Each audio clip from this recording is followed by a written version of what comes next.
Graça, paz e alegria em Cristo Jesus. O que significa a palavra crisma e qual é a importância desse sacramento em nossa vida cristã? Antes de continuar o nosso vídeo, a nossa formação de hoje, eu pergunto a você, já se inscreveu em nosso canal no YouTube? Se ainda não, convido a fazê-lo, no coração da Igreja Diocese de Tianguá.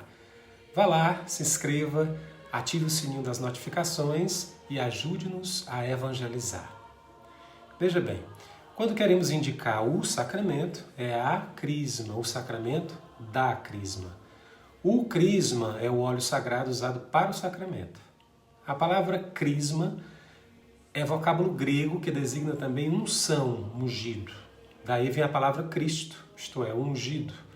O Filho de Deus foi ungido para a sua missão de redentor, revestindo-se da natureza humana. A unção sempre tinha um significado de missão. Alguém, quando investido ou enviado para uma missão importante, era ungido.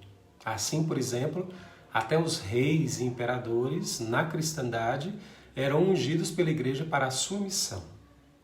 A crisma tem um nome mais compreensível e comum em nossa língua. É a confirmação, o sacramento da crisma ou confirmação. Mas por que esse termo, confirmação? Porque é o sacramento que confirma o batismo.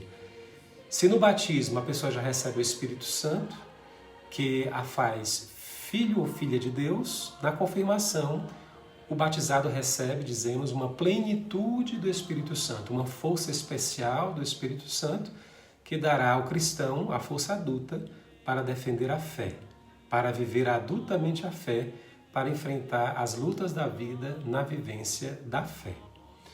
A confirmação faz parte dos sacramentos da iniciação cristã. Inclusive, nós já tocamos nesse assunto em outros vídeos. Esses sacramentos iniciais são o batismo, a confirmação ou crisma e a Eucaristia. Nos primeiros 3 séculos do cristianismo, quando a maioria dos batizados eram adultos convertidos do paganismo, os candidatos eram preparados pelo catecumenato, um longo curso de preparação. No dia em que eram batizados, eram também confirmados, recebiam o sacramento da crisma e também começavam a participar plenamente da Eucaristia, da missa, fazendo a primeira comunhão. Batismo, confirmação e Eucaristia eram, portanto, os sacramentos da iniciação cristã. O batismo nos dá a filiação divina, a Eucaristia alimenta em nós essa vida divina, e pela crisma, o Espírito Santo nos confirma com sua força na vocação cristã e nos ilumina e fortalece para as lutas, para o testemunho da fé.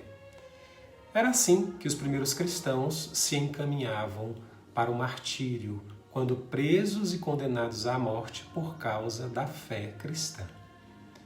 Durante os 3 primeiros séculos do cristianismo, o batismo era celebrado pelo bispo, durante a noite pascal ou na vigília de Pentecostes. Ao sair da água do batismo, o adulto recebia a imposição das mãos, a unção com óleo santo, o crisma, e era assinalado com o sinal da cruz na fronte. No século IV, tornou-se mais comum o batismo de crianças. As igrejas orientais adotaram o costume de batizar e logo em seguida crismar a criança ou o adulto. As igrejas do rito ocidental preferiram batizar e adiar a crisma para uma outra oportunidade. Naqueles tempos, a igreja não esquentava muita cabeça em dar número aos sacramentos, ou contá-los. Só no século XII é que foi aparecendo o número 7 para designar os sacramentos. Assim, a igreja primitiva administrava em conjunto o batismo e a crisma, principalmente tendo-se em vista que os candidatos ao batismo, confirmação e primeira comunhão já eram adultos, em sua maioria. Batismo e confirmação, 2 ritos diferentes para 2 graças diferentes, mas complementares. São as 2 faces da mesma moeda. O batismo já dá o Espírito Santo. A confirmação dá-o em plenitude. Após o nascimento, vem o crescimento.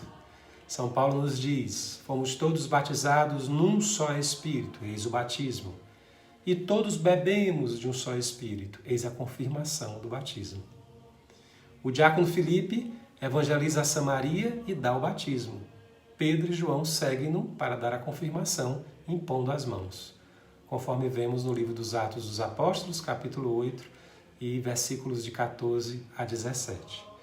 Conclusão pastoral muito prática para todos nós cristãos. Se o batismo nos faz filhos de Deus e membros vivos da Igreja, comprometidos com o reino de Deus, e a crisma ou confirmação do batismo nos dá o Espírito Santo para o crescimento na fé e nos tornarmos adultos na fé, devemos viver adultamente essa fé, proclamando o plano de Deus em todas as estruturas temporais e denunciando corajosamente aquilo tudo que se opõe a esse plano. O batismo nos faz filhos de Deus, igreja, e a confirmação nos faz defensores desse reino de Deus. Esta é a vocação do cristão no mundo de hoje. Para isso, ele tem o Espírito Santo do batismo e da confirmação. Espero que tenha ficado claro. Permaneçamos no coração da igreja, tudo por Jesus, nada sem Maria.